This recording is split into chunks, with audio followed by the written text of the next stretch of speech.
नाशिकचे माजी महापौर अशोक मुर्तडक यांच्यावरती आत्महत्येस प्रवृत्त केल्याचा गुन्हा दाखल झालाय।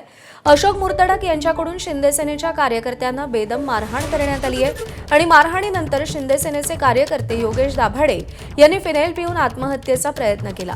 उसने घेतलेले पैसे परत दिल्यानंतर देखील मुर्तडक यांच्याकडून धमकावल्याचा आरोप होतोय। अशोक मुर्तडक यांनी घरात शिरून कुटुंबियांना अश्लील भाषेत शिवीगाळ केल्याचा देखील आरोप आहे। तू मेलास तरी स्मशानातून पैसे काढेन अशी धमकी दिल्याचा देखील आरोप आहे। माजी महापौर अशोक मुर्तडक यांच्या विरोधात पंचवटी पोलीस ठाण्यात गुन्हा दाखल झालाय। मनसे सत्ता काळात अशोक मुर्तडक मनसेचे महापौर होते, सध्या मात्र ते कोणत्याही पक्षात नाही।